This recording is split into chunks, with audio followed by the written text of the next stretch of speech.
Assalamualaikum. Good morning. How are you, students? I hope you are all well. It's me, Miss Mavish, your assistant teacher. So let's start our today class. Open your books.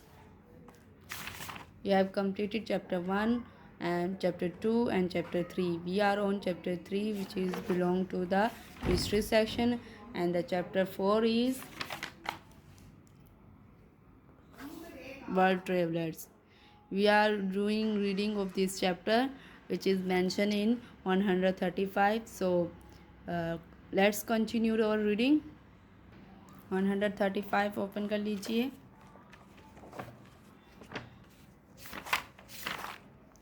So students, previous class में हमने अपना ये chapter start किया था और हमने यहाँ तक रीडिंग की थी. ठीक है, अब हम आगे से कंटिन्यू करते हैं. तो चलें स्टार्ट करते हैं. This was in 1275 the Polos become rich and very important to the Mongol government and Kublai Khan refuse to let them return to Europe. They lived in China for nearly 20 years till in 1292 they finally got permission to return to Italy if they accompanied a princess to Persia, where she was to marry a prince. They sailed with 14 ships and 600 men, but by the time they reached Hormuz on the Persian coast, almost 2 years later, only 18 of the crew were still left alive. The Polos made their way back to Italy, arriving in 1295, and Marco Polo. Next page पे जाते हैं. Marco Polo became captain of a Genoese warship. ठीक है, अब यहाँ तक मैं explanation दे देती हूँ कि देखें. दिस वाज, ये जो था सन 1275 का था. जो पोलोस जो हैं वो एक बहुत ही अमीर शख्स बन गया था एंड वेरी इंपॉर्टेंट, और मंगोल गवर्नमेंट और मतलब मंगोल हुकूमत के लिए बहुत ही अहमियत के हामिल हो गया था. ठीक है, कुबलाई खान ने रिफ्यूज़ मतलब इनकार कर दिया इन्हें यूरोप वापस जाने से. फिर वो क्या चाइना से मतलब वापस मतलब यूरोप जाने से वापस यूरोप रिटर्न होने से इनकार कर दिया. They lived in China for nearly 20 years. वो चाइना में रहे तकरीबन 20 साल टिल 1292. सही है, 1275 से 92 तक ये वहीं पे रहे. They finally got permission to return to Italy. और फिर उसके बाद 1292 में इन्होंने फाइनली परमिशन हासिल कर ली इटली वापस होने के. ठीक है, by the princess Persia princess के हमरा वो इटली जाने के लिए उनको इजाज़त मिल गई. ठीक है, where she was to marry a prince, जहाँ पे वो पर्शियन जो प्रिंसेस थी एक, वो वहाँ पर एक प्रिंस के साथ शादी करके आएंगी. They sailed with 14 ships and 600 man, but by the time they reached Hormuz on the Persian coast. ठीक है, क्या ये उसके बाद ये जो है जहाज़ 14 बहरी जहाज़ों के, अब तो 14 बहरी जहाज़ और 600 आदमियों के साथ ये क्या हुई, हॉर्मस पहुंची ऑन द पर्शियन कोस्ट, मतलब फ़ारसी साहिल के रास्ते पर. आलमोस्ट 2 ईयर्स लेटर, मतलब तकरीबन 2 साल, मतलब ये सफ़र इन्होंने स्टार्ट किया आलमोस्ट 2 ईयर्स लेटर, तब तकरीबन 2 साल बाद only 18 of the crew were still left alive. मतलब 600 में से सिर्फ कितने ज़िंदा रह गए, जो उनका अमला था, जो मतलब के क्रू का मतलब होता है अमला, जो कि मतलब सामान जो 600 आदमी जो लेकर ये चले थे, उनमें से सिर्फ और सिर्फ 18 ज़िंदा रह गए. देखिए 2 साल इनको लगे इस यहाँ से सफ़र करने में, और उस दौरान बहरी जहाज़ या फिर कुछ हुआ डाकू वगैरह, तो उसमें काफ़ी लोग मर गए. और फिर उसके बाद सिर्फ 18 जो है वो वहाँ पे ज़िंदा बचे. ठीक है, the Polos made their way to back Italy arriving in 1295. ठीक है, जो पोलोज ने वो जो उन्होंने रास्ता बताया इटली बैक पहुंचने का इन 1295 में. एंड मार्को पोलो, और जो मार्को पोलो थे became a captain of a Genoese warship, मतलब के जंगी जहाज़ जेनोस के जंगी जहाज़ के वो क्या बन गए, कैप्टन बन गए। Marco was captured during the war between Venice and Genoa and imprisoned. जो मार्को जो है वो कैप्चर पकड़े गए वार के दरमियान, जो वेनिस और जेनुआ के दरमियान हो रही थी, और उनके कैदियों में, ठीक है। In his cell he dictated his adventures to a fellow prisoner. As his history was repeated to the Europeans for the first time, they found out that the people of Asia were human beings like themselves, with the same ideas and in many ways the same kind of lifestyle. He showed the Europeans some of the good ideas from China, such as postal service with a series of riders, the use of coal as a fuel, and paper money.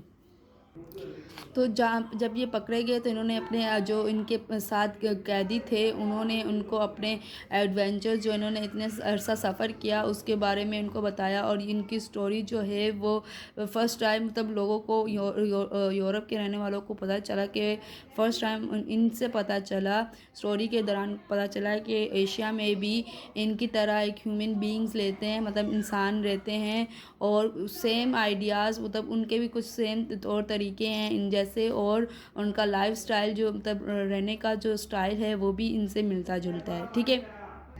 इन्होंने ही showed the European some of the good ideas from China. इन्होंने China से जो कुछ Europeans को कुछ ideas बताए जो चाइना से इन्होंने सीखे, and such as postal service, जैसे कि postal service, series of riders, use of coal as a fuel and paper money. तो ये आइडियाज़ जो थे इन्होंने यूरोपियंस को बताए जो चाइना से सीख के आए कि पोस्टल सर्विस इस्तेमाल की जा सकती है, राइडर सीरीज़, और कोयले को एज अ फ्यूल इस्तेमाल करना, जैसे कि पेपर मनी भी इस्तेमाल कर सकते हैं। तो देखिए इस तरीके से ट्रेवलिंग का फ़ायदा होता था। जो ट्रेवल्स होते थे वो न्यू चीज़ें देखें, जो ट्रेवलर्स होते थे, अब जैसे कि पहले तो नेटवर्क्स वगैरह का दौर नहीं था तो लोगों को पता ही नहीं होता था, जैसे कि हमें अब नहीं पता कि हमारी अर्थ के बाहर जो सियारे हैं उन वहाँ कोई जान है भी, जिंदा जानदार कोई चीज़ रहती है या नहीं रहती, अगर रहती है तो वो किस तरीके से दिखती है, हमारी तरह दिखती है। तो इस तरीके से पहले दौर में जिनका मीलों दूर जो होते थे कॉन्टिनेंट्स वगैरह, उनको नहीं पता होता था कि वहाँ पे भी जानी ज़िंदगी मतलब इंसानी ज़िंदगी आबाद है या नहीं, अगर है तो वो क्या करते हैं, वो किस तरीके से रहते हैं, वो कैसे रहते हैं, ये सब नहीं पता। तो ट्रेवलर्स जो थे वो एक जगह से दूसरी जगह सफ़र करके फिर वो एक दूसरे को बताते थे, और एक दूसरे उनसे उनके लाइफ स्टाइल्स लर्न करके और दूसरी जगह आकर उनको सिखाते थे, ठीक है। Trade began to grow along the Silk Road to China. Marco Polo's adventures were a strong influence on merchants and explorers trying to find a way to the east by sea, rather than by the slow and dangerous land route. The most important of these explorers was Christopher Columbus, whose object was to find a quick and safe sea route to Eastern Asia. जो trade थी वो शुरू हो गई along the silk road China, silk road के ज़रिए China की तरफ। Marco Polo's adventures were strong influence और merchants and explorers trying to find a way to the east by sea. तो फिर जो मार्को पोलोस के एडवेंचर्स थे वो मतलब बहुत ही स्ट्रॉन्गली मजबूती से इन्फ्लुएंसर करने लग गया मर्चेंट एंड एक्सप्लोरर्स पर, और उन्होंने कोशिश कर दी समंदर के ज़रिए रास्ता ढूंढने की, ठीक है, rather than by the slow and dangerous land route. जबकि जो रोड का ज़रिया था वो एक तो खौफ डेंजरस लैंड रूट और फिर एक स्लो भी था। The most important of this explorer was Christopher Columbus, whose object was to find a quick and safe sea route to eastern Asia. जो मेन एक्सप्लोरर थे, जो उन्होंने मोस्ट इम्पॉर्टेंट एक्सप्लोरर दो थे क्रिस्टोफर कोलंबस, जिन्होंने quick and safe रास्ता जो है वो ईस्टर्न एशिया की तरफ रास्ता ढूंढ लिया, ठीक है। As the land routes to the east were controlled by Turkish rulers who taxed the merchants, the Europeans were desperate to find a way to East Asia without going through Turkish lands. जो ज़मीनी रास्ता था वहाँ पर Turkish rulers का मतलब Turkish के हुक्मरान थे उनका कंट्रोल था, और वो मर्चेंट से क्या करते थे, टैक्स लेते थे वहाँ से गुजरने के लिए। The Europeans were desperate to find a way to east Asia without going through Turkish land. तो यूरोपियंस जो थे वो डेस्परेट थे, मतलब बेताब थे ऐसा रास्ता तलाश करने के लिए जो के तुर्की से होकर ना गुजरता हो। ठीक है, ईस्ट एशिया का ऐसा रास्ता तलाश करना चाहते थे जो कि तुर्की से होकर ना गुजरता हो। ठीक है, most people used to believe that the earth was flat like a plate and that if one went too far one fell over the edge. However, a few thinkers were starting to believe that the earth was like a ball and not flat. One Portuguese explorer,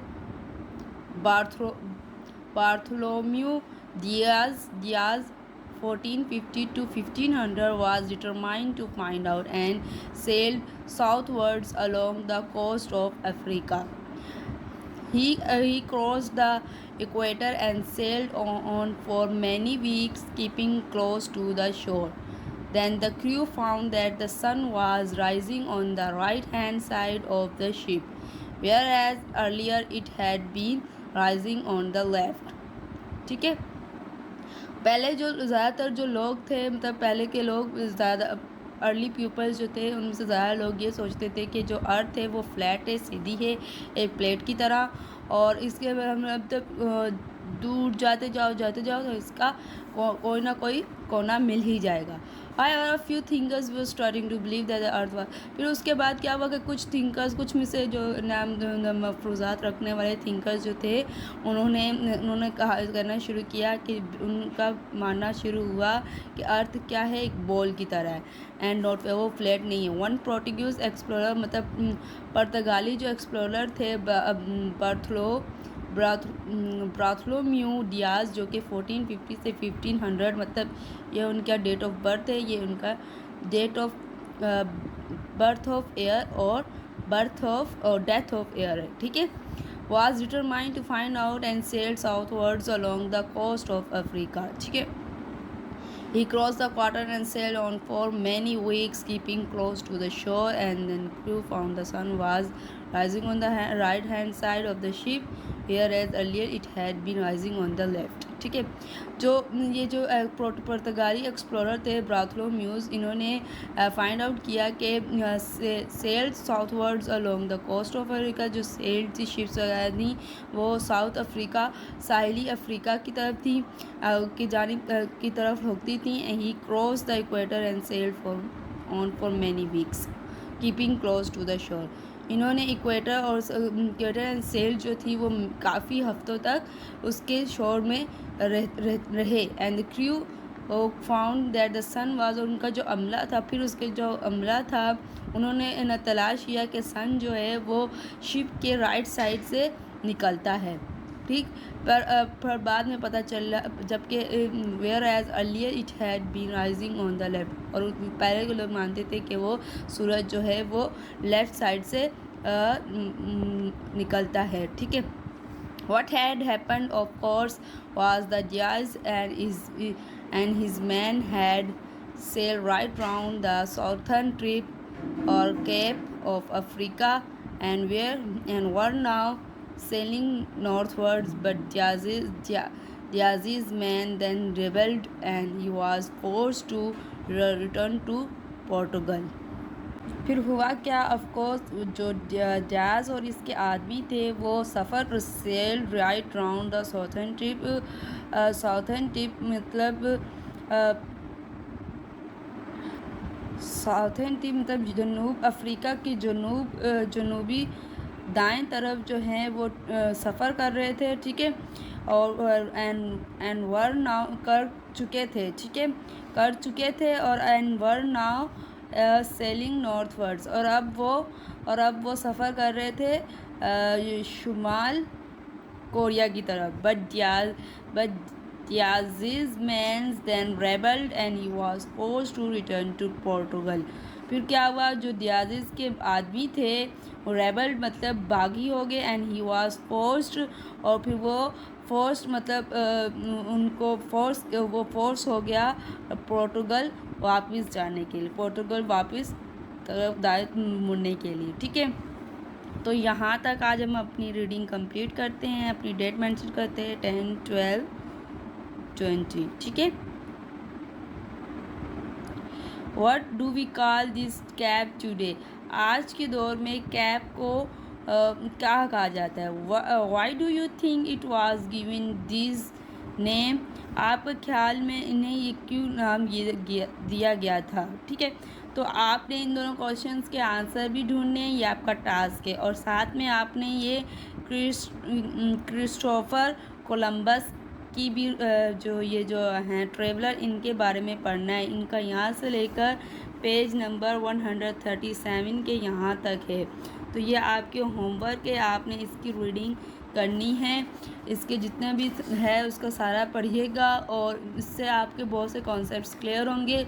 मैं explanation दूंगी, पर आपने मैं direct explanation से start करूंगी, आपने इसकी reading करके रखनी है। ठीक है, और जो मैंने आज पढ़ाया है उसकी भी रीडिंग करनी है। सो स्टूडेंट्स, यही आपका आज का टास्क है, आप ये लाजमी कीजिएगा। और हमारी क्लास आज यहीं पे ख़त्म करते हैं। इसी के साथ मुझे इजाज़त दीजिए। अपनी दुआओं में याद रखिएगा, अपना ख्याल रखिएगा। खुदा हाफिज़ स्टूडेंट्स।